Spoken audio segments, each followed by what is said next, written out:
बच्चों percentage error निकालने के और मेथड हम ढूंढते हैं। अभी तक हमने 2 मेथड कर लिए। जैसे जी की वैल्यू ये हमने एक्सपेरिमेंट से निकाली, ये स्टैंडर्ड वैल्यू है। एरर कितनी होगी माइनस करके निकालेंगे, एरर आ जाएगी नहीं। या फिर मान लिया कोई ऑब्जर्वेशन हमने 4-5 बार लिया, उसमें एरर कैसे निकालेंगे वो तुम सीख लिया, मीन निकालो, ये सब करो। अब एक नया क्वेश्चन सीखो कि मान लिया आपको ऐसे लिख दिया कि length of a field is found to be 20 metre ± 2 metre, find percentage error. अब देखो ना तो यहाँ कोई स्टैंडर्ड वैल्यू है, बस जो ये दिया यही है बस, और ना 4-5 ऑब्जर्वेशन हैं। तो तुम्हें मालूम है ये तो हो गई इसकी लेंथ, और साथ में जो लिखा वो हो गई एरर, है ना। ये तुम कल भी लिख रहे थे जब मैंने विद एरर लिमिट सिखाया था। तो ये तो उसकी ट्रू वैल्यू हो गई, साथ में हो गई एरर। तो जब हम परसेंटेज एरर निकालेंगे वही ± ΔL/L100 करके सॉल्व करेंगे, आ जाएगा 10%। ही तो कर लोगे ना। अब नए क्वेश्चन में देखो इससे भी अलग है। Length of rod is measure to be 2.5 centimetre, 5% error. अब इस वाले क्वेश्चन में तो चलो साथ में एरर लिख कर दी थी, है ना। यहाँ तो बस केवल 2.5 सेंटीमीटर दे दिया और आपसे का एरर निकालो। अब मुश्किल आती है कि यहाँ पर हम कैसे पता लगाएं।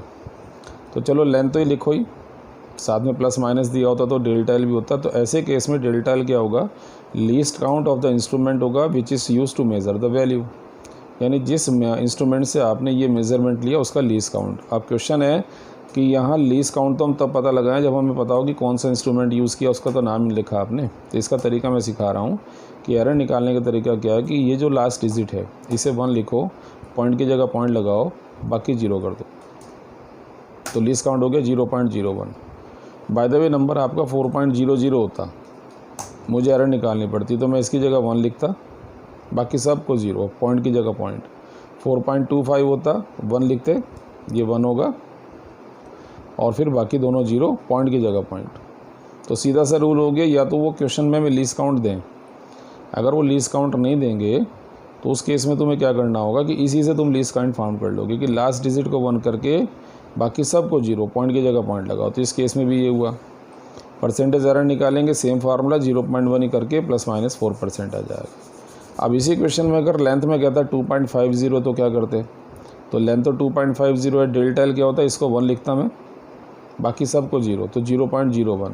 एरर निकालते ±0.4%। देखो आप क्वेश्चन को कि वही लेंथ यहाँ पर है 2.5, वही लेंथ यहाँ पर है 2.50, उसमें तो 4% की एरर है और इसमें 0.4% की एरर है। यहाँ एरर कितना कम हो गई, यानी ये वैल्यू उस वैल्यू के रिस्पेक्ट में ज़्यादा एक्यूरेट है, और तुम्हारे हिसाब से सोचो तो दोनों वैल्यू सेम है। तो इसलिए जब आप मेज़रमेंट के क्वेश्चंस कर रहे हो तो वहाँ पर तुम्हें हर बात का ख्याल करना है। वैसे सिंपल न्यूमेरिकल में कोई प्रॉब्लम नहीं है, लेकिन इसमें डिफरेंस है। अगर मुझे पूछा जाए इन दोनों में कौन ज़्यादा एक्यूरेट है, तो मेरी नज़र में दोनों बराबर दिख रहे हैं, लेकिन मैं कहूँगा कैलकुलेट करके देख रहा हूँ तो ये ज़्यादा एक्यूरेट है क्योंकि इसमें एरर कम है। इसी को लेके क्वेश्चन आपको करा दे रहा हूँ। ये प्रॉब्लम सेम उसी तरह की है, आप चेक करो, देखो कि which is most accurate measurement in the following 4.0 centimetre, 4.00, 4.000 centimetre, and give your answer by significant by percentage error. 2 तरह से सोल्यूशन देना। जब सिग्निफिकेंट पे चलेंगे तो 4.0 में 2 सिग्निफिकेंट है, 4.00 में 3 और 4.000 में 4। तो क्योंकि इसमें मैक्सिमम नंबर सिग्निफिकेंट फिगर हैं इसलिए एक्यूरेट है, क्योंकि सिग्निफिकेंट फिगर में हमने पढ़ा था कि larger number of significant figure means most accurate is the measurement. तो इसमें सिग्निफिकेंट ज़्यादा ही एक्यूरेट हो गया, ख़त्म हो गया। ये आंसर हमने बताया एक्यूरेसी का सिग्निफिकेंट फिगर के टर्म में। अगर हमें इसे एरर के टर्म्स में निकालना होता तो पहली मेजरमेंट को मैं लिखता x1, कुछ भी लिख दो, ΔX1 क्या होता है, इसको 1 करो, बाकी सब 0 यानी 0.1। एरर निकालते ही आती 2.5%, ठीक है। फिर उसके बाद जब 4.00 को करोगे तो इसकी एरर बनेगी 0.01। कैसे, लास्ट वाले 0 को 1 करो, बाकी सबको 0, ये एरर आ रही 0.25%। और जब हम 4.000 को करेंगे, ये जो 4.000 लिखा हुआ है, तो एरर कितनी आ जाएगी, इसको 1 करो, 0.0, ये आ गया। सॉल्व कर रहे हैं 0.025%। तो क्योंकि यहाँ पर एरर सबसे कम है, लास्ट वाले जो मेजरमेंट है इसमें एरर सबसे कम है, और जिसमें एरर कब सबसे कम होगी उसकी एक्यूरेसी सबसे ज़्यादा होगी, इसलिए वही एक्यूरेट आ गया। तो आंसर सेम है, चाहे तुमने सिग्निफिकेंट फिगर से निकाला चाहे परसेंटेज एरर से, लेकिन थोड़ा सा मेथड डिफरेंट है, ठीक है। अब इसी तरह से नया टॉपिक सीख रहे हैं हम लोग कि कॉम्बिनेशन ऑफ एरर।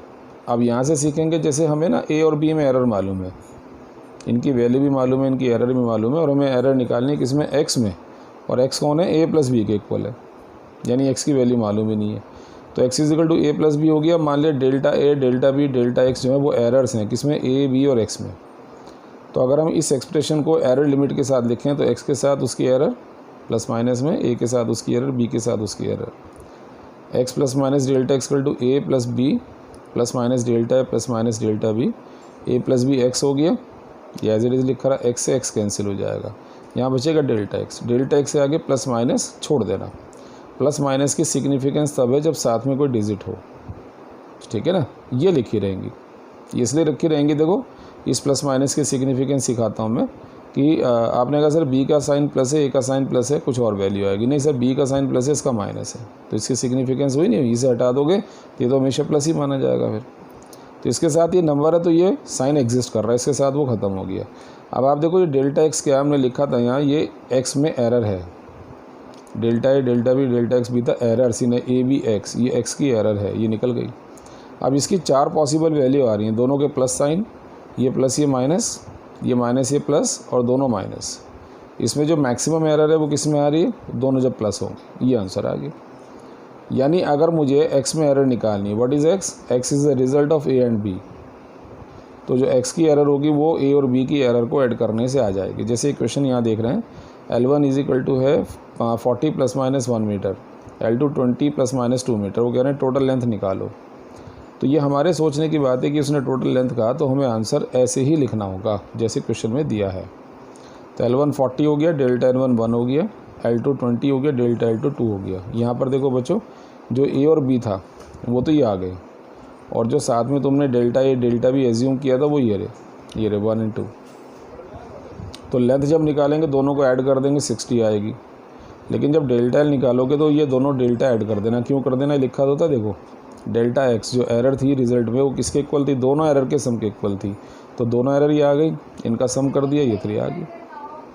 अब अगर हम परसेंटेज एरर निकालेंगे तो वही तरीका, delta L upon L into 100 solve करके प्लस माइनस 5%।